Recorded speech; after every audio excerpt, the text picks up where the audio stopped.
Hello dear students, differential geometry के multiple choice questions हम यहाँ पर सॉल्व कर रहे हैं जो कि किसी न किसी एग्जाम में प्रीवियस ईयर्स में पूछे गए हैं। इससे पहले के क्वेश्चंस हमारे प्रीवियस लेक्चर्स में आप देख सकते हैं। ठीक है, आज क्वेश्चन नंबर 21 से हम स्टार्ट कर रहे हैं आज का लेक्चर। इससे पहले के लेक्चर्स आपको इसी वीडियो के डिस्क्रिप्शन में भी मैं अवेलेबल करवा दूंगा। साथ ही आप हमारे चैनल पर जाकर डिफरेंशियल ज्योमेट्री की पूरी थ्योरी भी वहाँ पर आप देख सकते हैं और साथ ही पहले वाले लेक्चर्स भी देख सकते हैं। तो सबसे पहला जो क्वेश्चन है हमारा आज का, if T cap, B cap, N cap are fundamental vectors then Serret Frenet formula are given as. तो सेरेट-फर्नेट फॉर्मूला मैंने आपको बताए थे। पहला फॉर्मूला क्या होता है, D T cap by D S equal to kappa N cap. Second formula ये लिखते हैं d B cap by D S equal to minus tau N cap. और थर्ड फॉर्मूला लिखते हैं d N cap by D S equal to tau B cap minus kappa T cap. ठीक है, ये तीन फॉर्मूले हैं। तो आप देख सकते हैं फर्स्ट वाले फॉर्मूले में d T cap by D s minus kappa N cap, तो ये रॉन्ग है। D T cap by D S equal to kappa N cap, d B cap by D S equal to minus tau N cap, d N cap by D S equal to tau B cap plus kappa T cap, तो ये भी incorrect है क्योंकि last वाला गलत हो गया। ये माइनस कप्पा एन केप है तो ये भी कैंसिल हो गया। लास्ट वाला देखें d T cap by D S equal to kappa N cap minus tau N cap, और ये tau B cap minus kappa T cap. ठीक है, तो ये इसका करेक्ट ऑप्शन होगा। तो केवल सीधा सीधा आपसे सेरेट-फर्नेट फॉर्मूला इस क्वेश्चन में पूछ लिया है। नेक्स्ट क्वेश्चन पर हम आते हैं। For the curve x equal to a into 3u minus u cube, y equal to 3au square, z equal to a into 3u plus u cube. ठीक है, तो हो सकता है कि आप इन जनरल इसको आप t की फॉर्मेट में पढ़ते हो तो पैरामीटर u की जगह आप t रख सकते हो इसको। ठीक है, u की जगह t ले लो, t से अपन सोल्व कर सकते हैं। तो रेडियस ऑफ कर्वेचर रो, ठीक है, और टॉर्सन में ये आपसे रिलेशन पूछ रहा है कि रो और टॉर्सन टो के अंदर यहां पर curvature rho and torsion tau are such that. तो एक चीज ध्यान रहे आपको, यहां पर रो तो क्या है, रेडियस ऑफ कर्वेचर, लेकिन यहां पर इसने रेडियस नहीं लिखा है, केवल कर्वेचर लिखा है। तो कर्वेचर को ये रो से डिनोट कर रहा है यहां पर, यानी कि कप्पा की जगह ये क्या ले रहा है, रो। कंफ्यूज हो गए यहां पर। टॉर्सन यहां पर किससे डिनोट हो रहा है, टो से। ठीक है, तो आपको कप्पा और टो के अंदर इसमें रिलेशन लिखना है कि क्या रिलेशन होगा। ठीक है, तो रिलेशन लिखने का इसका ये है कि इस तरह के जो क्वेश्चंस हैं आप देखोगे वहां पर जब भी आप उनको सोल्व करोगे तो इस तरह के रिलेशंस वहां पर बनते हैं, sigma equal to minus rho, इस टाइप के रिलेशंस। जब भी इस तरह के क्वेश्चंस को सोल्व करते हैं तो इस तरह से रिलेशंस हमारे पास बनते हैं। सिग्मा किसके इक्वल होता है, 1 अपॉन टो के, और रो इक्वल टू किसके होता है, माइनस 1 अपॉन कप्पा के। यानी कि रिलेशन इस तरह से बन जाएगा, कप्पा इक्वल टू किसके, माइनस टो के। लेकिन यहां पर रो ये किसको कह रहा है, कर्वेचर को ही कह रहा है। तो कर्वेचर को अगर आप रो से डिनोट करेंगे तो रो इक्वल टू किसके बन गया, माइनस टो के। तो इस हिसाब से आपका फर्स्ट वाला ऑप्शन क्या होना चाहिए, करेक्ट होना चाहिए। ठीक है, अब कंफ्यूजन ये है कि rho equal to minus to आएगा या रो इक्वल टू यहां पर टो आएगा। ठीक है, तो उसके लिए आप इस पूरे क्वेश्चन को सोल्व करके देख सकते हैं। जब आप इसको सोल्व करेंगे तो आप चेक कर पाएंगे कि rho equal to minus to ही इसका करेक्ट आंसर है। और इसके लिए करना क्या है आपको, आप इसमें एक्स डॉट निकाल सकते हैं, वाई डॉट निकाल सकते हैं, जेड डॉट निकाल सकते हैं। ठीक है, इसी तरह से आप x double dot, y double dot और जेड डबल डॉट फाइंड कर सकते हैं। X triple dot, y triple dot और जेड ट्रिपल डॉट, ये सारी वैल्यूज आप फाइंड कर सकते हैं। आप एस डॉट निकाल सकते हैं, एस डबल डॉट निकाल सकते हैं। और फिर रो का फॉर्मूला तो ये होता है 1 upon rho square equal to x double dot square plus y double dot square plus z double dot square minus s double dot square upon s dot 4। और फिर सिग्मा का फॉर्मूला ये लेते हैं 1 upon sigma equal to minus rho square upon s dot 6 और determinant of x dot, y dot, z dot, x double dot, y double dot, z double dot, x triple dot, y triple dot और z triple dot. इस determinant की सहायता से रो और sigma निकालते हैं, तो ये फॉर्मूला, ये रिलेशन हमारे पास आ जाता है वहां पर, sigma equal to minus rho, ये आपको मिलेगा।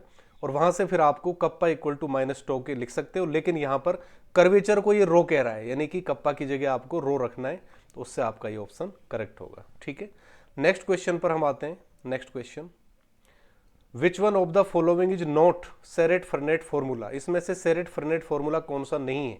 डी टी के बाई डी एस, ठीक है, तो नोट इनकरेक्ट ऑप्शन बताना है आपको।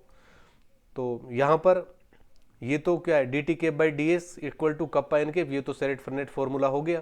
D B cap by D S equal to tau N cap, ये सेरेट फर्नेट फॉर्मूला नहीं है। D N cap by D S equal to tau B cap minus kappa T cap, ये भी है। और d N cap by D S equal to kappa b cap minus to T cap, ठीक है, ये भी नहीं है। अब आप यहां पर क्वेश्चन जब आपको करना है तो यहां कंफ्यूजन है इस क्वेश्चन का, ये यहां पर, ठीक है। अब इसने क्या है, क्योंकि ये जो फॉर्मूला होता है सेकंड वाला formula D B cap by D S equal to, कुछ बुक्स के अंदर ये plus minus tau N cap लिखा जाता है। ओरिजिनल फॉर्मूला माइनस के लिए डिराइव हुआ था, लेकिन टॉर्सन के लिए प्लस और माइनस दोनों ही साइन वैलिड है। तो इस केस में अगर बेस्ट पॉसिबिलिटी आप देखोगे तो इसको आप करेक्ट मान सकते हो कि ये फॉर्मूला तो सही है, और ये वाला फॉर्मूला बिल्कुल गलत है कि ये आपका सेरेट फर्नेट फॉर्मूला किसी भी वे में नहीं हो सकता। ठीक है, तो यहां पर अगर आपको ऑप्शन चूज करना है तो फिर कौन सा सेरेट फर्नेट फॉर्मूला नहीं है, तो आपको ऑप्शन डी यहां पर करना पड़ेगा। ठीक है, क्योंकि ये दोनों केसेज में ट्रू है। अगर आपको सारे फॉर्मूले सही दे दिए जाते और उसमें एक फॉर्मूला ये भी लिख दिया जाता, फिर आप इसको इनकरेक्ट मानते, क्योंकि जो ओरिजिनल फॉर्मूला था वो माइनस साइन के लिए डिराइव किया गया था। नेक्स्ट क्वेश्चन पर आते हैं। For a curve, its curvature and torsion are in constant ratio, then the curve is circular helix, ये मैंने बताया था आपको। ठीक है, सर्कुलर हेलिक्स का इक्वेशन ये होता है X equal to A cos theta, Y equal to A sine theta और Z equal to some constant B into theta, इस तरह से लिखते हैं। ठीक है, तो ये सर्कुलर हेलिक्स का इक्वेशन है।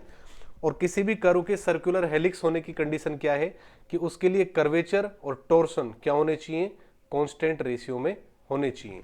और अगर कर्वेचर और टॉर्सन की वैल्यू फाइंड भी करो आप हेलिक्स के लिए, ठीक है, तो आप वहां से इस चीज को चेक कर पाओगे।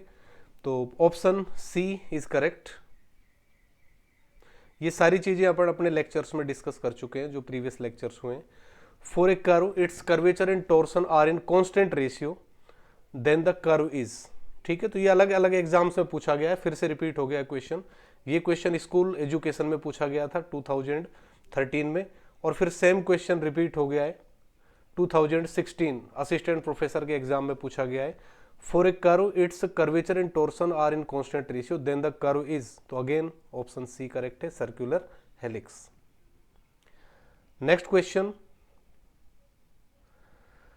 The equation of the plane that has 3 point contact at the origin with the curve. ठीक है, उस प्लेन का इक्वेशन फाइंड करना है जिसका 3 पॉइंट कॉन्टेक्ट है। कितने पॉइंट्स का? 3 पॉइंट कॉन्टेक्ट। तो एक चीज तो आपको ध्यान रहे, अगर 3 पॉइंट कॉन्टेक्ट है, 3 पॉइंट कॉन्टेक्ट, इसका मतलब क्या हुआ, आपका जो फर्स्ट ऑर्डर का डेरिवेटिव 0 होगा, इसी तरह से सेकंड ऑर्डर का डेरिवेटिव भी क्या होगा, 0, और थर्ड ऑर्डर का डेरिवेटिव क्या होगा, नॉन जीरो। तो सेकंड ऑर्डर तक के डेरिवेटिव आप इक्वल टू 0 करके इक्वेशन बना सकते हैं। तो आपको किसका इक्वेशन निकालना है, प्लेन का इक्वेशन। किस पॉइंट पर निकालना है, ओरिजिन पर। तो ओरिजिन पर प्लेन का इक्वेशन इस तरह का मान सकते हो आप, ए एक्स प्लस जो ओरिजिन से पास हो B Y plus C Z equal to 0, क्योंकि अगर ओरिजिन से पास हो रहा है तो डी इक्वल टू किसके होगा, 0 के होगा। तो ये मैंने मान लिया। एफ टी आप बनाते हो, एफ टी इक्वल टू, ठीक है, मैंने डेफिनेशन तो लिखवाई दी थी। अब कैपिटल कर्व और सरफेस का कॉन्टेक्ट जब आप करते हो तो कैपिटल एफ टी बनाते हो। किस तरह से, सरफेस में एक्स वाई जेड की जगह कर्व का फॉर्मूला रखोगे। ये कर्व की एक्स की वैल्यू है, ये वाई की वैल्यू है, ये जेड की वैल्यू है। जब ये यहां पर रखोगे आप तो टी का फंक्शन बनेगा, तो ए इंटू एक्स, एक्स की वैल्यू क्या है T4 minus 1 plus B into Y की वैल्यू क्या है T cube minus 1 plus C into Z की वैल्यू क्या हो गई टी स्क्वायर माइनस 1। तो ये हमारा एफ टी बन गया यहाँ पर F of T equal to A into T four plus B into T cube plus C into T square और क्या बचा minus A plus B plus C. ये एफ टी है। तो पहला डेरिवेटिव में जीरो के बराबर लिखूंगा। अब यहां पर टी नोट क्या होगा ये आप देखिए। टी नोट सबसे पहले मैं यहां पर टी नोट लिखूंगा। टी नोट की वैल्यू क्या होगी टी नोट की क्या दे रखा है आपको पॉइंट, किस पॉइंट पर कांटेक्ट निकालना है ओरिजिन पर। तो ओरिजिन पर एक्स वाई और जेड तीनों को मुझे जीरो लिखना है।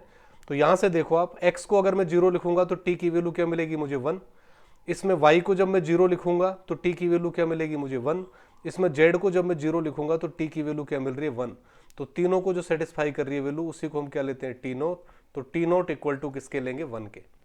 अब फर्स्ट डेरिवेटिव 8 टी नोट, ठीक है। सबसे पहले पहला डेरिवेटिव में निकाल रहा हूं एफ डॉट इक्वल टू किसके आएगा देखो 4a T cube plus 3b T square और प्लस 2c इंटू टी। ये बन रहा है। सेकेंड डेरिवेटिव क्या बनेगा, क्योंकि सेकेंड ऑर्डर तक के डेरिवेटिव आप जीरो रख सकते हो। सेकेंड डेरिवेटिव निकाल रहा हूं मैं। तो ये आ जाएगा 12a T square plus 6b into T और प्लस 2c। तो अब आपको पता है कि टी नोट पर ये दोनों डेरिवेटिव क्या होंगे जीरो होंगे, ठीक है। तो टी नोट का मतलब क्या है टी की जगह 1 रखेंगे। तो पहला इक्वेशन क्या बनेगा 4a plus 3b plus 2c equal to 0, ठीक है।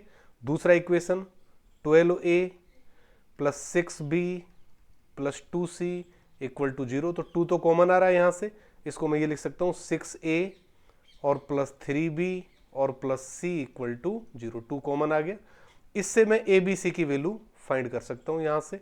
तो a अपॉन किसके हो गया b अपॉन और c अपॉन। तो a की वैल्यू क्या आएगी देखो यहां से 3 माइनस 6 तो माइनस 3 बचा। b की वैल्यू देखें तो ये आ जाएगा 12 माइनस 4 8 आ गया।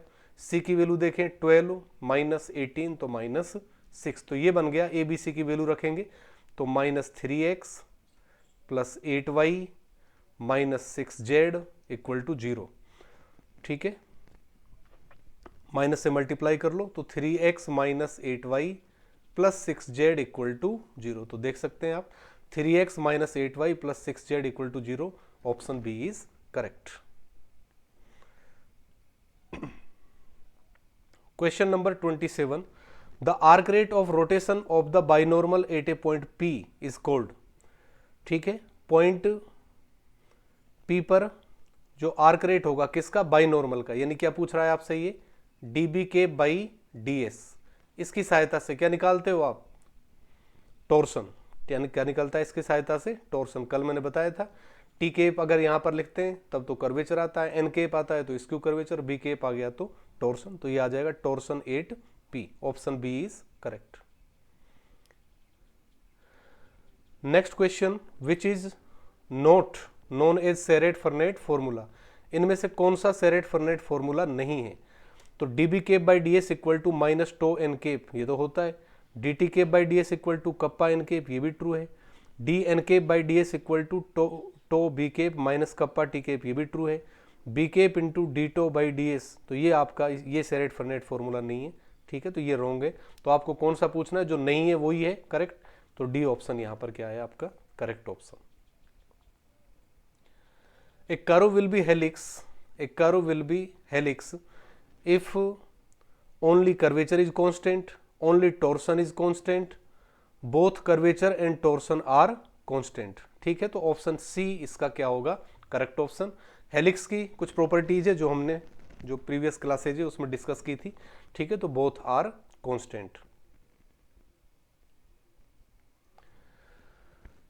Next question, the osculating sphere at point P is a sphere which has dash point contact with the curve 8p। तो ऑस्कुलेटिंग स्फीयर का कितने पॉइंट्स का कॉन्टेक्ट होता है? 4 पॉइंट्स का, 4 पॉइंट कॉन्टेक्ट। तो 4 पॉइंट कॉन्टेक्ट ये करेक्ट ऑप्शन होगा। और ऑस्कुलेटिंग सर्किल अगर होता है, ऑस्कुलेटिंग सर्किल, तो सर्किल के कितने पॉइंट्स का कॉन्टेक्ट होता है? 3 पॉइंट का कॉन्टेक्ट। तो ये हम कर चुके हैं पहले। तो ये 4 पॉइंट्स का कॉन्टेक्ट। तो ये आज के लेक्चर के अंदर हमने इसके 10 क्वेश्चंस कवर किए हैं इससे, ठीक है। लगभग 55 से 60 क्वेश्चंस हम टोटल इसमें कवर करेंगे। बाकी लेक्चर्स हम कंटिन्यू अपलोड करते रहेंगे और बाकी के क्वेश्चंस हम अगले लेक्चर्स में करेंगे। Thanks for watching.